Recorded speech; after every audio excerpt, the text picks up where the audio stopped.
नमस्कार, मैं शंभू कुमार सिंह और आप देख रहे हैं नेशनल दस्तक। आज की सबसे बड़ी खबर है इजराइल ने जिस तरह से इजराइल पर गंभीर आरोप लग रहे हैं। कहा जा रहा है कि उनके रॉकेट हमले में एक अस्पताल पर हमला हुआ जिसमें 1000 से करीब लोग जो हैं वो मौत के मुंह में समा गए हैं। इसको लेकर पूरी दुनिया में हंगामा मचा हुआ और पूरा मुस्लिम राष्ट्र जो है वो एक साथ आ रहा है। यहाँ तक कि अमेरिका, इंग्लैंड, यूरोप, अमेरिका, हर जगह धरना प्रदर्शन हो रहा है। भारत इकलौता देश है जहां इजराइल के पक्ष में समर्थन हुआ है।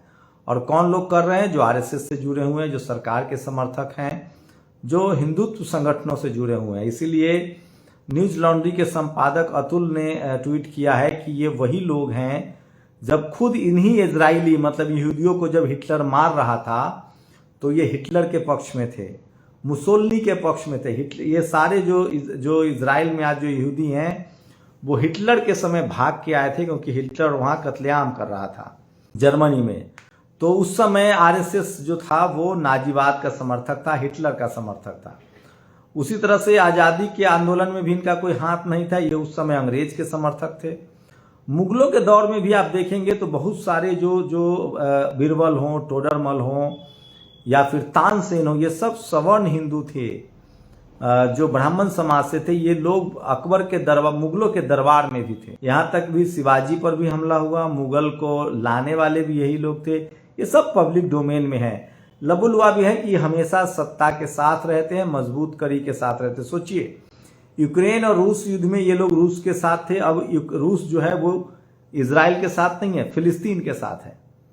अब धीरे धीरे सोचिए तो ये स्थिति हो गई है। तो भारत को में लेकर इसको लेकर चर्चा हो रही है। वहीं दूसरी सबसे बड़ी खबर है आजम खान, उनके बेटे, उनकी पत्नी को 7 साल की सजा हुई है। इसको लेकर आजम खान ने कहा कि ये जस्टिस, ये न्याय नहीं है, ये इंसाफ नहीं है, ये फैसला है।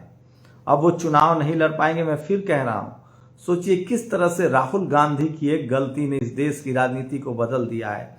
कल कोई दलित, पिछड़ा, आदिवासी प्रधानमंत्री हो जाए, एक लोअर कोर्ट का जज 2 साल से ज्यादा का सजा सुना देगा, उसको प्रधानमंत्री पद से हट जाना होगा और वो आदमी 6 साल तक चुनाव भी नहीं लड़ सकता है।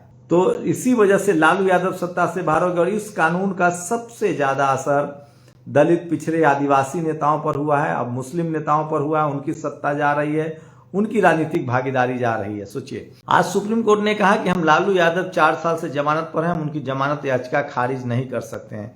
तो सरकार क्यों जमानत याचिका खारिज करवाना चाह रही है? वहीं सोचिए, आज फिर टिकट जारी हुआ छत्तीसगढ़ में। सवर्णों की टिकट की भरमार है कांग्रेस की तरफ से। राजस्थान में भी भरमार है, मध्य प्रदेश में भी भरमार है, और इसलिए SC ST OBC के लोग नाराज हैं। तो मैं फिर कह रहा हूं कि किस तरह से इस देश में, अच्छा, संघियों की एक पहचान बता रहा हूं। इनकी पहली पहचान है गाली। संघी की पहली पहचान है, जो मनुवादी हैं, जातिवादी हैं, ब्राह्मणवादी हैं, उनकी पहली पहचान है उनके मुंह से छूटते ही गाली निकलता है। मुझे तो कई बार चिंता होती है कि ये लोग अपने घर में भी इसी तरह से गाली गलौज की भाषा में बात करते होंगे। ये सबसे बड़ा सवाल है। खैर, तो इजराइल को लेकर ईरान भी, अब ईरान हो, लेबनान हो, सीरिया हो, लेकिन कई सवाल पैदा होते हैं। सोचिए, नॉर्थ कोरिया एक छोटा सा देश है, किम जोंग उन वहां का तानाशाह है, लेकिन अमेरिकन राष्ट्रपति को उससे मिलना पड़ा। ट्रंप उनसे मिलने गए। चाइना के साथ अच्छे संबंध है क्योंकि उसके पास मिसाइल है, विपन्स है। कहा जा रहा है कि नॉर्थ कोरिया ने अपने लिए परमाणु बम भी बना रखा है, मिसाइलें हैं, इसलिए उससे कोई लड़ेगा नहीं। क्यूबा, उसके पास भी इस तरह के हथियार है, लेकिन फिलिस्तीन के पास नहीं है। थोड़ा बहुत हथियार ईरान के पास है, तुर्की के पास है।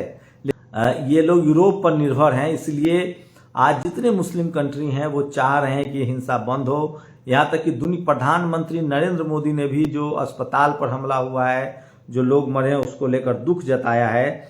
लेकिन सोचिए वो कौन लोग हैं जो इस फिलिस्तीनी के नरसंहार को सिर्फ इस वजह से समर्थन कर रहे हैं कि ये हत्या मुसलमानों की हो रही है। ये वही लोग हैं जो कल तक या आज भी इस देश में जाति के नाम पर अत्याचार करते थे। अब वो सांप्रदायिक, पहले वो जातिवादी थे और गंगा जमनी तहजीब चलती थी, अब वो खुलकर सांप्रदायिक हो गए हैं। तो ये है सबसे बड़ी वजह। और सोचिए कि आजम खान को लेकर भी लोगों ने कहा है, बम, अस्पताल पर बम बरसाने वाला देश असलियत में सबसे बड़ा आतंकवादी है। इमरान प्रतापगढ़ी का ये बयान आया है जो सोशल मीडिया पर वायरल है। लेकिन आज आजम खान पर अभी तक कोई बयान नहीं आया है कांग्रेस का। मायावती जी ने बहुत पहले ही ट्वीट करके आजम खान का समर्थन किया था, तो ये फिर है देखिए। लेकिन सबसे जो बड़ी खबर है कि कांग्रेस जो है वो फिर अपने सवर्ण वोटों की तरफ, सवर्ण जड़ों की तरफ लौट रही है। इससे उनको सवर्ण समाज का वोट मिलेगा, ये सबसे बड़ा सवाल है। अखबारों में लेख लिखे जा रहे हैं, कहा जा रहा है छत्तीसगढ़ विधानसभा में भी सवर्णों को टिकट मिला है। राहुल गांधी एक तरफ अखबारों में जाति जनगणना की बात करते हैं, हाथ उठवाते हैं, लेकिन जब चुनाव में टिकट देने की बारी आई तो उन्होंने गैर सवर्णों को तरजीह नहीं दी। इस वजह से SC ST OBC के लोग अच्छे खासे नाराज हैं और हो सकता है कि इस बार मध्य प्रदेश में जिसकी उम्मीद है वो न हो। और BSP बहुत मजबूती से चुनाव लड़ रही है, बहुत सारे SC ST OBC के नेता BSP में आ रहे हैं, तो BSP सरवाइव करती हुई दिख रही है। आपको बता दें कि तेलंगाना में RS परवीन का जलवा है, अकेले वो कांग्रेस और KCR दोनों पर भारी पड़ रहे हैं, और कोई बड़ा उलटफेर कर दे तो आपको कोई हैरानी नहीं होगी। मायावती जी ने कहा था कि मैं पावर ऑफ बैलेंस बनाऊंगी इस बार। इसका मतलब है कि वो तय कर चुकी हैं। राजस्थान में पिछली बार 6 सीटें जीती थी, इस बार वो 8 रैलियां करने वाली हैं। 4 दिनों का उनका दौरा रहेगा राजस्थान का। छत्तीसगढ़ में उन्होंने गोंडवाना पार्टी से गठबंधन किया, वहां देखने वाली बात होगी। मध्य प्रदेश में तेजी से बहुजन SC ST OBC के लोग BSP में आ रहे हैं, ये भी बड़ी खबर है। तेलंगाना में अकेले जो हैं RS परवीन जो है वो शानदार प्रदर्शन कर रहे हैं, और कांग्रेस को सबसे ज्यादा मध्य प्रदेश में आलोचना की झेलनी पड़ रही है, क्योंकि उसने जो टिकट बांटा है उसमें कास्ट अलायंस नहीं है, कास्ट का जो है वो नहीं है। उसके बाद आजाद समाज पार्टी ने भी मध्य प्रदेश में अपने 8 उम्मीदवारों के नाम की घोषणा कर दी है। तो मैं फिर कह रहा हूं SC ST OBC के वोट जैसे ही बटेंगे इससे फायदा जरूर BJP को होगा। लेकिन सवाल है कि अब एक बड़ा खुलासा हुआ है। अखिलेश यादव ने कहा कि हमारे साथ भी गठबंधन नहीं किया, मायावती शुरू से कहते रही। अब तो प्रकाश अंबेडकर ने कहा है कि उन्होंने बाकायदा कांग्रेस को चिट्ठी लिखी थी इंडिया गठबंधन में आने के लिए, लेकिन उनको भी नहीं माना गया। नीतीश कुमार जिसने इस तरह की इनिशिएटिव लिया, मुझे देखिए खड़गे जी की वजह से कांग्रेस गठबंधन के लिए तैयार हुई थी। दरअसल कांग्रेस की जो सवर्ण लीडरशिप है उसकी पूरी राय है कि अगर हम रीजनल फोर्सेस से गठबंधन करेंगे तो हमारी हालत मध्य प्रदेश, राजस्थान और छत्तीसगढ़ में बिहार UP जैसी हो जाएगी। इसलिए उनकी पूरी कोशिश होती है कि या तो BJP आ जाए या फिर हम आए, लोगों पर इतना अत्याचार हो, इतने लाठी डंडे चले कि वो खुद हमारे पास आ जाएं। और मुस्लिम समाज इसको नहीं समझ पा रहे। मध्य प्रदेश में सिर्फ एक टिकट मुस्लिम समाज को अभी तक मिला है, 144 के जो लिस्ट जारी हुई है। OBC को सिर्फ 43 मिला है, 55 से ज्यादा सवर्ण समाज को टिकट मिला है। तो ये सवाल बड़ा मुद्दा है। अब आप लोगों को भरमा नहीं सकते हैं, ठग नहीं सकते हैं, और लगातार लोग रिप्रेजेंटेशन की बात कर रहे हैं। OBC महासभा के लोग बात कर रहे हैं। महेंद्र लोधी ने बाकायदा वीडियो जारी किया है।